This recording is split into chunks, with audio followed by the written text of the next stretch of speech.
Hi, my name's Sarah Todd Taylor and I'm one of the prime writers, which means that I had my first book, Arthur and Me, published after I was 40 years old. And this is where I write, in my front room on the sofa. I quite like writing on the sofa. It kind of feels nice to curl up with my computer the way that I do with a book. And I can see what you can't see, which is my patio with the birds on the bird feeder and lots of greenery. I really like that. And also I have other sources of inspiration in this room, such as my hamster, who comes out and gives me encouragement or just hustles me for peanuts, depending on his mood. And it's just a really nice place to write. When I'm writing, there's a few things I like to have around.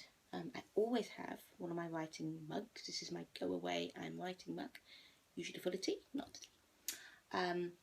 Plentifully supplied with tea by my really lovely husband.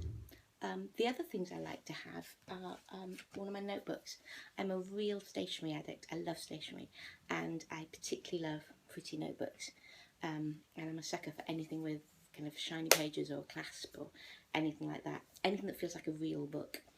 I plot longhand and scribble, and then I write draft on the computer. So when I'm writing, I like to have one of my notebooks around to refer to pick up, to scribble, to work out any things that are kind of plot points I'm not working that aren't working out. So I always have one of my notebooks with me at all times. The other thing I like to have is my symbol dictionary, and this was recommended to me by a fantastic writer called Lucy Goff. And it is just brilliant for mining any sort of idea.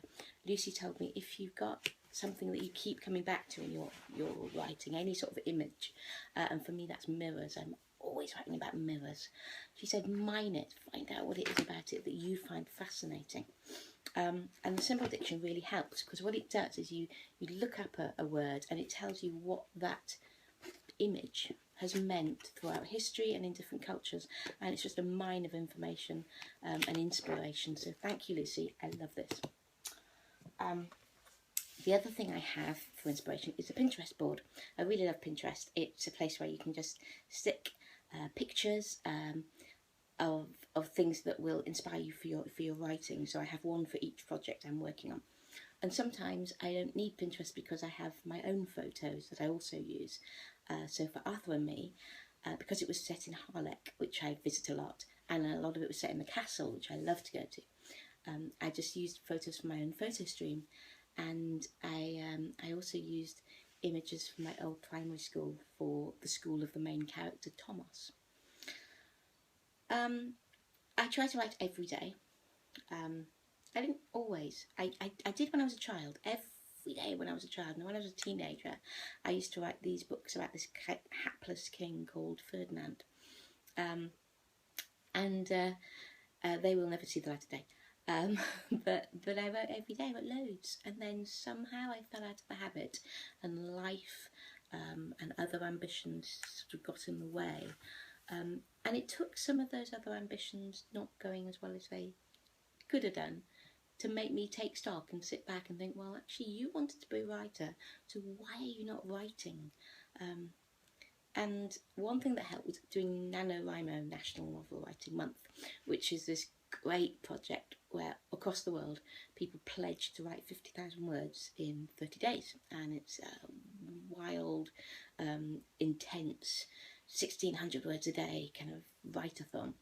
And you come out at the end with 50,000 words. Now, not all of it's great, but the idea is to stop you from constantly editing and to just get that draft out. And that really helped me, because I used to be really kind of an editor. I would write a paragraph and then I would go back and refine and refine and refine.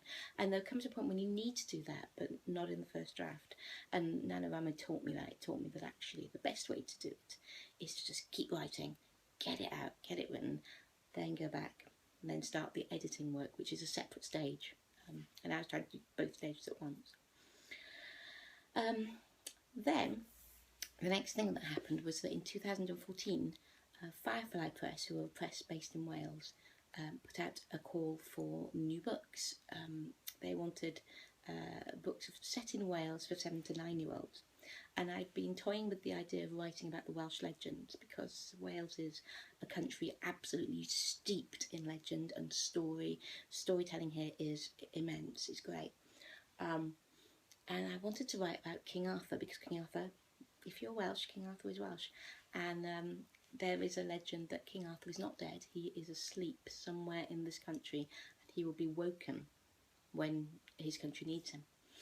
So I came up with this idea of a little boy called Thomas, who is being bullied at school, and he accidentally wakes King Arthur up and takes him to school to sort out his bullying problem. But what he learns is that adults sometimes get bullied too, and that you can't rely on old kings and old heroes to come and solve your problems, but you can work with your friends to solve them yourself. So Thomas and Arthur become friends, and they help to solve each other's problems. So it's all about that sort of thing. And Firefly liked it. Thank you, Firefly. And they published it last year. And since then, it's just been brilliant. It's been brilliant hearing from children who've enjoyed the book. It's been brilliant working with children in workshops, going back to my old school, and listening to children telling stories and seeing that they don't do that constant editing thing. They have imaginations that they just let go wild. They're a real inspiration. We can learn a lot from the way that children write and the way that children imagine and the way that children tell stories. So I'm going to read you a little bit of Arthur and Me. This is the point where Arthur has been found by Thomas, and Thomas is on the school trip, and Thomas is taking Arthur back to his school, and he tries to smuggle him onto the bus. And the thing you need to know is that Thomas's teacher, Mrs. Wendell Jones, is an Arthur fanatic. She loves the old stories. She is almost in love with King Arthur. The other thing you need to know is that there is a chicken involved. Whatever you do, don't let anyone see you, I warned Arthur. We were standing by the school bus, and I was keeping an eye out for the rest of the class. I didn't know how I was going to sneak him on board. Mrs. Wendell Jones is a bit loopy, but even she would be able to tell the difference between a 10-year-old kid and a bearded man wearing several layers of what appears to be bearskin. I just have to hope I was lucky. I am hardly ever lucky. If you could tuck that beard in a bit, it might help, I said. Arthur looked at me. His eyes were as big as saucers. He pointed towards the bus. What is that? His voice sounded like my mum's does when she spotted something weird at the zoo. Of course, he'd never seen a bus before. It's a bus, I said. Arthur still looked confused, so I tried again. I tried to think of something that Arthur would remember. A chariot. It's like a chariot, I said. Arthur shook his head. It has no horses, he said. Oh, it doesn't need horses. Arthur took a step backwards. You mean it's magic, he said. You have magicians. Can they really make that move on its own, without a horse? Not even Merlin could do that. Now that didn't sound right to me. Mrs. Wendell Jones had told me Merlin could do anything. Well, I'd heard he could teleport himself across the country instantly, I said. Arthur shook his head. Not at all, young squire. He was just a really fast runner. He could change his shape into a bird or an animal. He had a lot of pets, said Arthur. He used to shoo them out in front of him whenever he left the castle. Sir Galahad laughed at him when he found out it wasn't magic. Oh, let me tell you, he fought a dragon, I said.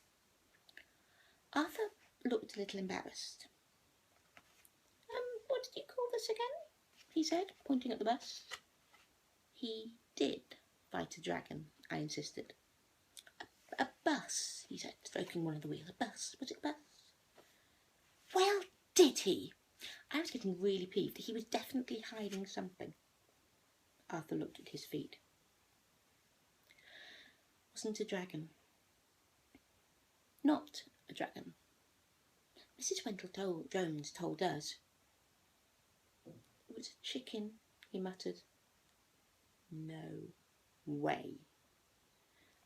It didn't like him very much, Arthur went on, and every time he came to Camelot it would attack him, so one day he fought the mighty chicken, I said.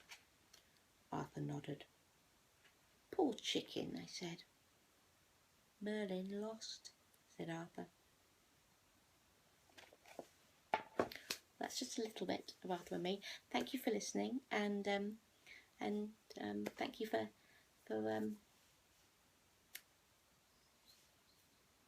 hearing all about my route to publication and about how I write. And